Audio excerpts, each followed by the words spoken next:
J'espère que vous allez bien, j'espère que vous vous portez bien. Rappelez-vous qu'à Djilipat, nous sommes les seuls à avoir parlé d'une ténébreuse affaire, une intrigante affaire, que je classe moi parmi les affaires les plus intrigantes, les plus étonnantes de ces 10 voire 20 dernières années. Peut-être même plus. Les annales de la justice algérienne, j'ai rarement vu une affaire aussi sombre, aussi bizarre, aussi extravagante. C'est l'affaire du disque dur. Nous avons consacré 3 émissions à ce fameux disque dur, dont je vais rappeler encore une fois les faits. Parce qu'en Algérie, il faut toujours faire preuve de pédagogie. Les gens ne comprennent rien à l'actualité algérienne, tellement elle est complexe et compliquée. On dirait un film ou là une série Netflix. C'est effectivement cette histoire pour être adaptée sur Netflix. Le 22 décembre 2024, le 24 décembre 2024 et le 31 décembre 2024, nous avons consacré 3 émissions différentes sur l'affaire du disque dur. Cette affaire du disque dur, nous en avons parlé auparavant le 9 avril 2024. Oui, elle implique, nous avons parlé comment Tarek Amirat, l'ancien lieutenant-colonel Tarek Amirat, qui était chef du bureau de sécurité de l'ambassade d'Algérie à Paris, et qui était anciennement chef du bureau de sécurité de l'ambassade d'Algérie à Rome, et qui était de 2021 à 2022 l'un des officiers supérieurs les plus influents des services de l'enseignement algérien à travers la DDSE, la Direction de la Documentation et de la Sécurité Extérieure. Tarek Amirat avait lui-même récupéré un fameux disque dur en 2013 de la part d'un lanceur d'alerte. Ce lanceur d'alerte avait dit au service secret algérien que ce disque dur contiendrait des informations documentées avec des documents et des enregistrements qui démontreraient ou là, qui dévoileraient des opérations financières occultes et des opérations de corruption et d'enrichissement illicite de plusieurs membres du régime de Bouteflika. Tarek Amirat, il a manipulé ce lanceur d'alerte, il s'est engagé, il lui a fait croire que les services secrets algériens vont faire une enquête sur ce disque dur, s'il y aurait ce qui va se trouver ou ce qui se trouverait dans ce disque dur, et que l'État va sévir contre les corrompus et les véreux qui seront débusqués grâce à ce disque dur. Sauf que Tarek Amirat ne va faire aucune enquête, il ne va même pas le remettre au service secret algérien, puisqu'il l'aurait remis à Saïd Bouteflika, l'ancien conseiller et frère cadet du président déchu, le défunt président Abdelaziz Bouteflika. Tarek Amirat donc a marchandé avec Saïd Bouteflika, il lui a dit voilà, dans ce disque dur il y a des documents et des révélations accablantes contre ta famille ou là, des membres du régime de Bouteflika ou là, des proches du président, moi je te le donne. Comme ça, les services secrets à l'époque, c'était toujours le général Tofir. Personne ne va enquêter. Et ce disque dur, tu le cacheras. Donc, ça te permettra de te protéger, toi et tes proches. Si en contrepartie, ça serait selon plusieurs sources. Maintenant, on n'a jamais vu de ce disque dur. Le problème, c'est que ce disque dur a disparu. Quand Tarek Amirat avait été arrêté en août 2022, dans le cadre d'une autre affaire, une affaire totalement différente, celle des officiers comploteurs. Il y avait un groupe d'officiers, une dizaine d'officiers comploteurs, dont le frère de l'ancien patron de la DCSA, Omar Oulzmelli, le frère de Sidi Ali Oulzmelli, le général-major Sidi Ali Oulzmelli, et d'un certain nombre d'officiers au sein du service secret algérien, le renseignement intérieur, et des officiers au sein de la sécurité militaire. C'est un groupe qui avait été composé pour comploter contre les hauts responsables de l'État et qui intoxiqué, qui ont détourné des rapports confidentiels ou qui ont intoxiqué les services de sécurité par des rapports confidentiels pour induire en erreur le chef d'état-major de l'armée afin de créer une zizanie entre l'état-major de l'armée et l'entourage du président Abdelmadjid Tebboune. Cette affaire avait éclaté, le scandale avait éclaté, c'est dans ce cadre-là que Tarek Amirat a été arrêté. Quand il a été arrêté, lors d'une perquisition à son domicile à Alger, ils ont trouvé des documents qui seraient issus ou extraits du disque dur. Et c'est comme ça que l'affaire du disque dur a commencé. Sauf que l'affaire du disque dur a fini par être totalement étouffée. Puisqu'en juillet 2024, notre ami Tarek Amirat a été innocenté dans cette affaire. Le tribunal militaire de Blida, il avait estimé qu'il n'y avait pas de preuves, ou qu'il n'y avait pas d'indices, alors qu'il y avait 4 témoins. Il y a 4 témoins différents dans l'affaire du disque dur. 4 témoins. Dont l'ancien consul d'Algérie à Alicante, qui est lui-même un colonel des services secrets algériens, le fameux Boualem Ben Nasser, dont nous avons parlé, l'affaire des frères Ben Nasser, nous l'avons évoqué en haut et en large dans plusieurs émissions d'Algérie. L'affaire du disque dur, puisqu'elle a été étouffée en juillet 2024, le tribunal militaire de Blida a décidé donc de bâcler cette affaire, de ne pas retenir la culpabilité de Tarek Amirat. D'ailleurs une émission, je vous donne la date, le 18 juillet 2024, intitulée Les services secrets émiratis, le clan Bouteflika, la mystérieuse affaire du disque dur en Algérie. Comment ça s'est passé, etc. Qu'est-ce qui s'est passé que le 11 juillet 2024, le tribunal militaire de Blida a quitté Tarek Amirat pour le crime de haute trahison de ce scandale du disque dur. Et le disque dur n'a jamais été retrouvé. Mais la balèche, on n'a jamais su. Est-ce qu'il existe réellement? Le lanceur qui a remis ce disque dur affirme qu'il existe. Il affirme avoir pris connaissance de certains de ces documents. Des documents ont été retrouvés en août 2022, mais ils ont disparu depuis. On ne sait pas, on n'a rien compris. Jusqu'à ce que nous découvrons, on a fait Algérie Part. Donc, au cours de l'une de nos enquêtes, on découvre qu'il y a eu un cambriolage. Un cambriolage vers Soukharas. À Soukharas, là où dans le lieu, dans un logement où résidait le lanceur d'alerte, où habitait le lanceur d'alerte propriétaire ou qui a remis ce disque dur, ce fameux disque dur, au service secret algérien. Dans ce cambriolage, il y a eu 300 000 € une quantité de bijoux très précieuse, un trésor d'or, nous on l'a appelé un trésor d'une valeur de 300 000 € qui appartenait à la femme, à l'épouse, à la famille du lanceur d'alerte. Et donc, ce cambriolage impressionnant avait suscité des interrogations. Comment se fait-il qu'il y avait autant d'or dans Shihad, le lanceur d'alerte, qui avait le disque dur, où l'or il était caché dans un coffre-fort très solide, un coffre-fort bancaire, mais très solide et très, on va dire, imperméable, entre guillemets, hyper sécurisé. Comment ce coffre-fort il avait été déverrouillé? Est-ce que ce sont les services de sécurité qui ont fait une perquisition et qui ont récupéré des documents? Parce que dans le coffre-fort, ensuite, on a découvert dans notre enquête, il n'y avait pas que les 300, il n'y avait pas que les bijoux qui ont disparu. Il y avait des documents, des disques des flash disks, des documents et des outils et des pièces à conviction qui ont disparu et ces pièces à conviction étaient liées au disque dur. Quand par hasard, l'or disparaît et les pièces à conviction ont disparu. Là, on avait, au cours de notre enquête, on a raconté, déjà à la cour de Soukharas, le dossier avait été totalement bâclé, que les deux juges d'instruction qui étaient chargés de ce dossier n'ont pas fait leur travail, puisqu'ils ont essayé de berner le principal juge qui devait juger et trancher dans cette affaire. On va vous donner tous les noms. Et que les deux juges d'instruction hadou ont voulu nous faire croire, ou faire croire à la justice. Ces deux juges s'appellent Saada Rachid et Zaidi Samia.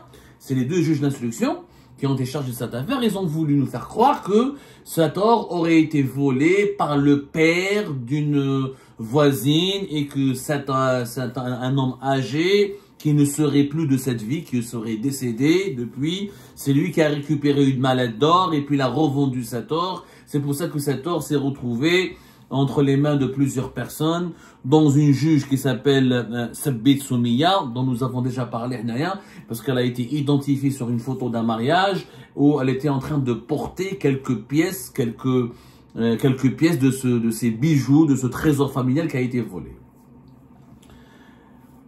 Au bout de 3 émissions, on découvre que le principal juge, contrairement à ces deux juges manipulateurs qui ont voulu bâcler l'affaire, ou parce qu'ils avaient peur d'enquêter, parce qu'ils avaient compris que c'était relié à un lanceur d'alerte, qu'il y avait une histoire avec les services secrets, une histoire avec Saïd Bouteflika, que dans ce coffre-fort qui a été volé, il n'y avait pas que de l'or. Donc que faut-il dire dans l'instruction judiciaire? Ils avaient peur d'attirer l'attention des autorités algériennes, des services secrets algériens, ou ils avaient peur de représailles, ou ils avaient peur, ou ils avaient des intérêts. Où ils voulaient protéger les personnes qui ont volé cet or, qui ont profité de cet or. En tout cas, le juge principal en charge de ce dossier, Mernouz Abdelwahab, lui s'est réveillé au bout de 3 émissions. Il a décidé, selon les investigations que nous avons, selon les dernières informations que nous avons pu obtenir, il a décidé à la suite de toutes nos révélations de demander un complément d'information. Au départ, il a pris peur. Il a dit, c'est quoi cette affaire? Moi, je ne vais pas la juger. Vous m'avez menti. Il s'est embrouillé avec les deux juges d'instruction, Nehoma, encore une fois, Saada Rachid ou Zaidi Samia. Il s'est embrouillé avec ces deux juges, on leur dit, il a compris qu'il s'était fait manipuler, qu'on lui a pas dit la vérité, que c'était pas un simple cambriolage, c'était pas un simple problème de voisinage, c'est pas un vol ordinaire, que dans ce coffre-fort, il y avait d'autres documents, il y avait d'autres pièces à conviction, et que cette affaire avait une dimension politique. Après avoir pris peur, et visiblement, il a repris son courage, il a décidé de faire preuve de lucidité, puisque Marnous Abdel Wahab aurait décidé, selon nos sources, selon nos investigations, de demander un complément d'information. C'est-à-dire de relancer les investigations, de relancer l'instruction judiciaire pour comprendre, qu'est-ce qu'il y avait dans ce coffre-fort, et qui a pris réellement sa tort. Et quelle est la relation avec le disque dur. Donc Marnous Abdel Wahab, je le salue. Je ne suis pas un radical. Je ne suis pas un opposant virulent, radical, qui est contre tout et qui tire sur tout ce qui bouge en Algérie. Quand il y a des bonnes choses, quand il y a des avancées, quand il y a des prises de conscience, quand il y a des bonnes actions, je le dis. Marnous Abdel Wahab, il s'est réveillé, il a compris qu'il fallait un complément d'information, il a compris que l'affaire était sombre, il a compris qu'il y avait une manipulation des mensonges de la part des juges d'instruction, il reprend le dossier en main, il décide de relancer l'instruction et de demander un complément d'enquête. C'est une bonne chose. Je l'applaudis, à Texaha. Alors que le juge m'a écouté, finalement il nous a écoutés. Il a bien compris qu'il y avait anguille sous roche. La moindre des choses était d'enquêter, de comprendre comment on peut voler avec autant de facilité des bijoux d'or d'une valeur de 300 000 € dans un coffre-fort hyper sécurisé, extrêmement compliqué à déverrouiller, et que, en même temps, d'autres objets liés à ce disque dur dont nous n'avons jamais pu retrouver la trace ont été aussi volés. Le juge se pose des bonnes questions. Alors que le lanceur d'alerte qui est victime dans cette affaire, lui et sa famille, m'a menacé de déposer plainte de Habidour Aliya. Subhanallah, je vous l'Algérie, comment elle fonctionne. Moi, je suis journaliste. Normalement, au lieu d'être remercié par ce lanceur d'alerte et d'être remercié par sa famille, il veut me menacer pour m'intimider, il veut déposer plainte contre moi pour connaître mes sources. C'est comme là, le pays tourne à l'envers, il tourne par rang. L'Algérie nous tourne par rang. Mais peu importe, moi je m'en fiche de ce lanceur d'alerte. Moi je suis pas en train de le défendre.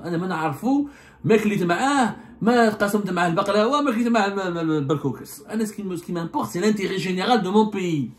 Comment se fait-il qu'une affaire, celle du disque dur, a été étouffée au tribunal militaire de Blida, qu'ensuite elle rebondit indirectement à la cour de justice de Soqaras, qu'il y a un vol de cambriolage et que d'autres objets liés à ce disque ont été volés et que la justice n'enquête pas. Et surtout, ce que nous avons pu confirmer aussi au cours de notre enquête, un élément encore plus bizarre, pas bizarre, un élément vrai qui confirme nos révélations, c'est que Marnous Abdel Wahab, il a auditionné finalement, on lui a fait parvenir l'audition d'une témoin, d'une femme d'un certain âge, qui a confirmé qu'elle avait assisté, elle avait vu au moment le jour du cambriolage de la maison du lanceur d'alerte dans l'affaire du disque dur, elle avait assisté, elle avait vu des policiers en civil qui sont venus en voiture, mais elle les a identifiés, elle les a reconnus comme étant des policiers. Ils étaient en civil, mais ils étaient armés, etc. Et ils avaient pas des badges, ils portaient des vêtements à la police, mais ils étaient en civil. Des fois, les policiers en civil en Algérie, ils ont un gilet anti-balles, ou là, qu'il y a des gilets qui ont short al-Qadaïya, ou short al-Jazaïriya, ou là, ils mettent le bandana, je sais pas comment on appelle ça, j'ai oublié comment on appelle ça, autour du cou. Et elle les avait identifiés, donc, comme étant des, comment on appelle ça, comme des policiers. Donc, elle a vu des policiers en civil, mener une perquisition dans le domicile du lanceur d'alerte. Le jour même du cambriolage. Pourquoi le jour même du cambriolage? Parce que juste après le passage des services de sécurité de la police, quelques heures plus tard, un homme âgé repasse par la maison du lanceur d'alerte et il sort avec une mallette. Et cette bonne femme, cette personne âgée maintenant, elle est âgée, elle a reconnu la personne qui a pris la mallette. Et dans cette mallette, certainement, il s'agit de la mallette de l'or. De ce bijou d'or, de ce trésor d'or qui vaut 300 000 €. Mais elle n'a pas plus d'informations que cela. Cette femme, elle est une personne âgée, elle ne peut pas quantifier l'or, est-ce que c'est de la vue de mallette?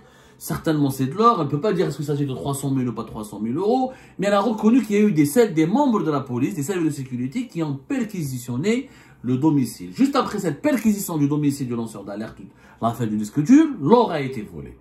Et le disque dur, comment on appelle ça, et le coffre-fort a été déverrouillé, et des objets ont aussi disparu, comme des documents et des pièces à conviction liées au disque dur. Donc, est-ce qu'une perquisition a été menée ce jour-là dans le cadre de l'affaire du disque dur? La justice, quand elle a vérifié, visiblement au niveau de la cour de justice de Socarrás, il n'y a aucun ordre, aucune autorisation, aucun mandat de perquisition n'a été délivré à la police. Il n'y a pas eu de perquisition officiellement qui a été menée, ordonnée ou demandée. Donc, qui a demandé à ces policiers d'aller dans le domicile du lanceur d'alerte pour mener une perquisition? Qui les a autorisés ensuite à déverrouiller le coffre-fort? Et qui les a autorisés à prendre ce qu'il y avait dans le coffre-fort? Donc les policiers n'ont pas touché à l'or, ça confirme tout ce que nous avons révélé. Mais les policiers n'ont pas volé. Mais les services de sécurité n'ont pas volé l'or, ils ont laissé la mallette de côté. Ce qui les intéressait, c'était donc les documents et des pièces à conviction. L'or était laissé de côté. Déjà, une autre personne qui était un voisin, il est entré dans la maison. Il a compris qu'il y avait, que les services de sécurité sont venus faire une perquisition. Il a voulu revérifier. Il a trouvé une mallette. Il a ouvert la mallette. Il a trouvé de l'or en quantité impressionnante. Et la tentation du vol, il a cédé à la tentation de le voler.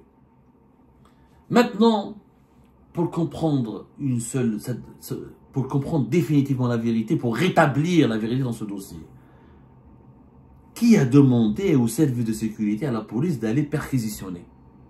Alors que ce lanceur d'alerte avait normalement collaboré. Logiquement, il a collaboré avec les services secrets algériens en leur donnant un disque dur. Là, son domicile a été perquisitionné. Ça veut dire qu'on a enquêté sur celui qui a voulu aider pour dénoncer la corruption ou la remettre des informations confidentielles ou faire part ou les transmettre des informations confidentielles et secrètes, accablantes contre certains responsables de l'ancien régime. Donc ce lanceur d'alerte est finalement, au lieu de la position d'allié et d'ami, il est devenu adversaire, ennemi ou ciblé par une enquête. Une enquête non officielle parce qu'il n'y a aucune trace d'un mandat de perquisition, encore une fois. La vérité, elle est entre les mains de qui sur cette affaire du disque dur? De Saïd Bouteflika. C'est très simple. Si on veut maintenant éliminer toutes les spéculations, faire taire toutes les critiques et arrêter résoudre le mystère, je ne comprends pas pourquoi la Cour de justice de Socarrás, le tribunal militaire de Blida, ou la Cour d'Alger, ou une instance judiciaire qui pourrait se charger de ce dossier, et convoquer Saïd Bouteflika, c'est tout. Et lui dire, voilà, il y a des informations qui affirment que vous avez reçu, ou que vous avez été destinataire en 2013 et 2014, entre 2013 et 2014, d'un disque dur qui contiendrait des informations sécuritaires et politiques dangereuses. Est-ce que c'est vrai? Oui ou pas? Et si c'est vrai, où se trouverait ce disque dur? Et on résoudra tout le mystère. Mais personne n'a envie d'interroger Saïd Bouteflika. Je ne comprends pas. Il est en prison. Il est en Algérie. Il se trouve sur le territoire algérien. Si là, il peut partager toutes les informations qu'il sait. J'ai l'impression qu'on a peur de l'interroger parce qu'on a peur de la réponse. On n'a pas envie de connaître la vérité sur ce dossier parce que ce dossier dérange. Parce que ce dossier dérange les intérêts ou il fait peur à des personnes. C'est une conduite anormale et incompréhensible. Moi, je salue la réaction de ce juge à Socarrás qui nous a écoutés et je lui demande à la fin d'aller jusqu'au bout de sa démarche, de demander l'audition de Saïd Bouteflika pour savoir, le jour où on saura qu'est-ce qu'il y a dans ce disque dur, on comprendra pourquoi il y avait ce vol, ce jour-là, dans ce coffre-fort, il y avait les 300 000 € de bijoux d'or. Aura-t-on le courage d'interroger Saïd Bouteflika et de l'écouter et de lui poser des questions qui gênent? On essaiera de le savoir dans les prochaines émissions d'Algérie Part, Inch'Allah.